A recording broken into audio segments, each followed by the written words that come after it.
Hi guys, this is CA Balakrishna from Lecturepedia.in. In this video, we will be revising Essay 501. Basically, this Essay 501 is a small standard which deals with audit evidence relating to particular selected items.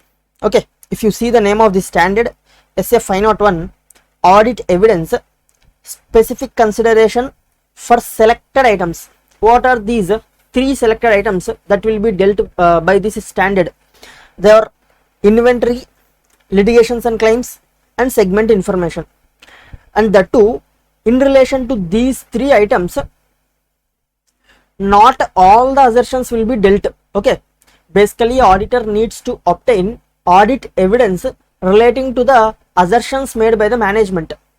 Now, in relation to inventory, this standard deals with how the auditor has to obtain audit evidence relating to assertion of existence of inventory. Okay, and in relation to litigation and claims, assertion of existence and completeness. Okay, and in relation to segment information, assertion of presentation and disclosure. Thereby, this standard deals with how the auditor has to obtain audit evidence relating to these three specific or selected items in relation to these assertions made by the management. Hope this is clear. Now we will start with inventory. Now, auditor needs to obtain audit evidence regarding existence of the inventory. Now tell me, what is the audit procedure that the auditor can perform? The simple audit procedure is, when management is conducting physical inventory count, if auditor also attends such physical inventory count, then he can obtain audit evidence relating to existence of the inventory. That is the simple procedure that the auditor can perform in order to obtain audit evidence regarding existence of the inventory. Even the standard suggests the same. Obtain sufficient appropriate audit evidence regarding existence and condition by attending physical inventory counting. Okay, it is responsibility of the management to to physically count the inventory. Now, if the auditor attends such a physical inventory counting, he can obtain the audit evidences. Now, auditor has attended the physical inventory counting. After attending, what should the auditor do? First of all, auditor will observe the process of inventory counting that is being performed by management staff. Okay, he will observe the counting procedures. Next, after that, what the auditor will do? Apart from management being conducting the inventory counting, auditor will also conduct inventory counting. Okay, he will not count all of them, but he will conduct some test counting. Okay, he will perform some test counts. Okay, after that, he will inspect the inventory. Let's say the client is trading in some medicines. Okay, it purchases some medicines and sells the medicines. Now the inventory is packed in some boxes. Now the auditor will check whether the medicines are actually present in those boxes or those boxes are empty one. That is inspection of inventory. Okay, and the auditor will also evaluate the procedures that have been prescribed by the management. Okay, management would have given some instructions and some SOPs to their staff for conducting the physical inventory count. Now the auditor will evaluate those instructions that are given by the management. Okay, evaluate management's instructions and procedures. These are the four aspects that the auditor will perform at physical inventory counting. Okay, standard says auditor has to attend physical inventory counting and perform these 4 procedures to obtain audit evidence regarding existence of the inventory. Now let's say basically financial statements will be prepared as on 31st March of every year. Okay, in this the inventory in the balance sheet inventory has to be reflected. Thereby management has to conduct physical inventory count on this date only, okay, on 31st March only. But due to some reasons management instead of conducting this physical inventory counting on 31st March, it has conducted physical inventory counting on, let's say,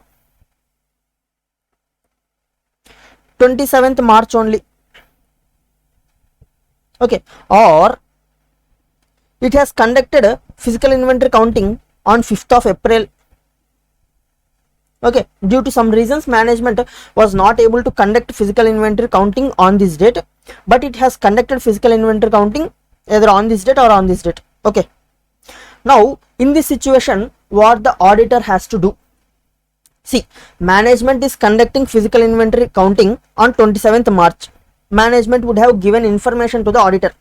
Once the information is received, auditor has to first of all attend this physical inventory counting that is being conducted by the management on 27th March. Okay, auditor has attended physical inventory counting on 27th March and he has obtained evidence regarding existence of the inventory as on this date.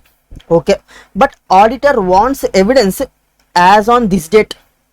In this case what the auditor will do is, auditor will perform additional audit procedures on the transactions that has taken in this period to determine whether these transactions are accounted correctly. Okay, thereby he will arrive at the inventory as on this date. Hope this is clear. In case management has conducted inventory counting on this date, even then the same procedure will be performed by the auditor. Okay, he will perform audit procedures on this, on the transactions that has taken place in this period. Hope this is clear. That is the first special case. See, special case, counting conducted on other than financial statement date. In that case, perform audit procedures to determine whether changes in inventory between count date and financial statement date are properly recorded. Okay, this auditor will do. Now another special case, let's say here in this second case management is conducting physical inventory counting on 31st March only. Okay, management is exactly correcting its physical inventory counting on 31st March only. Okay, this is okay, but this time auditor is not able to attend this physical inventory counting. Okay, due to some of the reasons on his side he is not able to attend this physical inventory counting. In this case what the auditor has to do? In this case auditor has to conduct physical inventory counting on some other date, let's say some 4th of April. Okay, on this date auditor has conducted physical inventory counting. Okay, here physical inventory counting is conducted 2 times. This is the first time, this is the second time. Okay, now the auditor is having audit evidence regarding existence of the inventory as on this date. Now simply what the auditor can do? Auditor can perform audit procedures on the intervening transactions and thereby obtain audit evidence relating to inventory as on 31st March. Hope this is clear. See, the same is explained here. Auditor unable to attend due to unforeseen circumstances, but the management has conducted physical inventory counting on 31st March only. In that case, make physical count on alternate date and perform procedures on intervening transactions. Okay, see, in the first case, it is not necessary to again perform physical counting, because on the date on which management has performed physical counting, auditor has attended. But in the second case there is need to perform physical counting another time. Okay, thereby in the second case physical counting will be conducted 2 times. Hope this is clear. Next, third situation, inventory counting is impracticable. Okay, due to some situations of, let's say, war or some COVID situations, okay, some unforeseen situations, the physical counting of inventory is impracticable. Okay, it is not possible to physically count the inventory. In that case, auditor has to perform alternative audit procedures. Okay, he has to try to obtain audit evidence by performing alternate audit procedures. Let's say the inventory is in particular country. In that country, the a war is going on. Now what the auditor can do is, in those warehouses, CC cameras might have been fixed. Okay, with the help of CC cameras he can obtain audit evidence, or he can verify the goods receipts notes or the purchase documents. Okay, by this also he can try to obtain audit evidences. Okay, or in the subsequent period sales might have taken place now. Okay, by checking those sales invoices also, auditor can obtain some of the audit evidence regarding existence of the inventory. Okay, like this, by performing some other alternative procedures, auditor has to try to obtain audit evidence, okay, regarding existence of inventory. In case it is not possible to obtain audit evidence by performing alternative audit procedures also, in that case, if not possible, modify the opinion. Hope this is clear. These are the 3 special cases. There is another special case. What is it? Inventory under custody of third party. Let's say entity has sold the goods on sale or return basis. Okay, in that case the inventory of the entity will be in the custody of some third party, or let's say the goods have been handed over to the transporter for the purpose of transporting them. Even in this case also goods will be under control of a third party. In these cases, how should the auditor obtain audit evidence regarding existence of the inventory? What he can do? He can request such a third party to give a confirmation, okay, regarding existence of the inventory. That is one of the procedure through which auditor can obtain audit evidence. Next, obtain another auditor's report. See, ours is A Limited. Now A Limited has sent goods on sale or return basis to B Limited. Now B Limited would have conducted physical inventory counting now. Okay, based on that counting, their auditor would have given audit report now. Now in that they would have mentioned so and so inventory of so and so person lying in the godown. Okay, now our auditor of A Limited, if he examines the audit report of this person, he can ascertain regarding existence of our inventory with that entity. Okay, or arrange another auditor of A Limited. What he can do is he can appoint some other person, okay, on his behalf. Okay, auditor of A Limited, on his behalf he can arrange some other person, and this person can be asked to visit the godown of B Limited and obtain evidence regarding existence of inventory. Okay, or attend third parties physical inventory counting. Okay, while B Limited is conducting their physical inventory counting, even auditor of A Limited can attend their physical inventory counting and can get evidence regarding existence of the inventory. Okay, by this audit evidence relating to existence of inventory has been completed. Moving to the next item, litigations and claim. Now in relation to litigation and claim, what are the audit procedures that the auditor will perform in order to identify whether there are any litigations or claims against the company? What the auditor will do? First of all, he will get information from the management itself. Okay, he will inquire the management.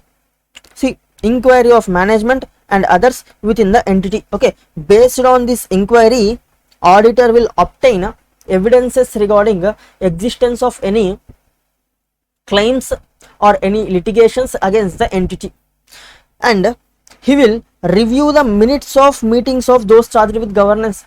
Okay, in the meetings they might have discussed relating to how to deal with these litigations. Okay, if auditor reviews the minutes, then he will get knowledge of any litigations against the company.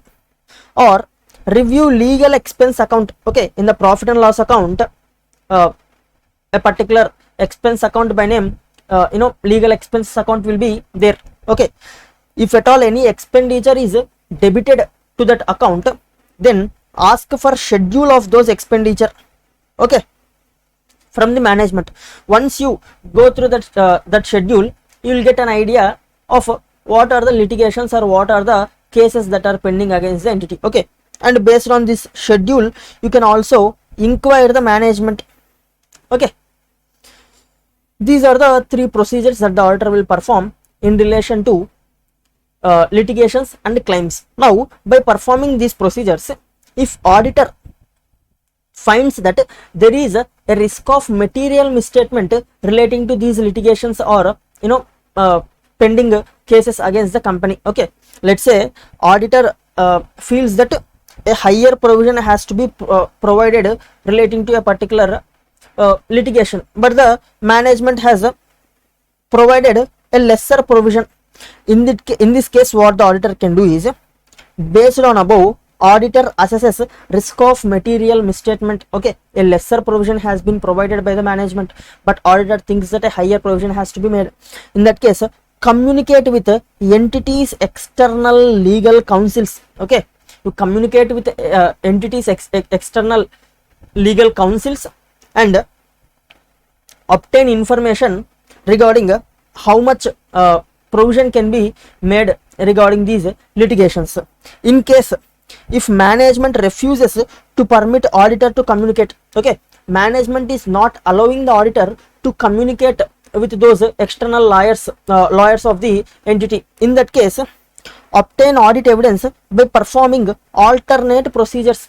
Okay, auditor has to try if he is able to obtain audit evidence by performing any other alternate procedures. If he is not able to obtain audit evidence by alternate procedures, in that case he has to consider this matter in giving his opinion, thereby modifying the opinion. Okay, this is relating to litigations and claims. And there is another point, auditor needs to obtain written representation that all known or possible litigations or claims are disclosed to the auditor. Okay, auditor should also take a written representation from the management. Okay, asking the management that all the litigations and claims which are known to the management have been communicated to the auditor. Okay, regarding this, a written representation has to be taken from the management. Next, segment information. Okay, basically this segment information is in regard to this segment information, auditor will have to get audit evidence regarding correct presentation and disclosure. Okay, obtain sufficient appropriate audit evidence regarding presentation and disclosure of segment information as per applicable financial reporting framework. Okay, what is applicable financial reporting framework? Basically, as per Ind AS, it is 108. Okay, Ind AS 108 speaks about segment reporting. Okay, the entity has to present its segment results as per the requirements of Ind AS 108 if Ind AS is applicable.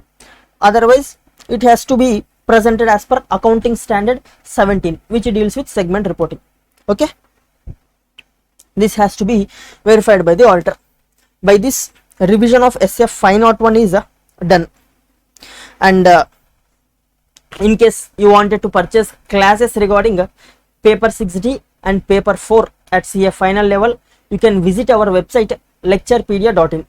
Okay, bye bye, take care.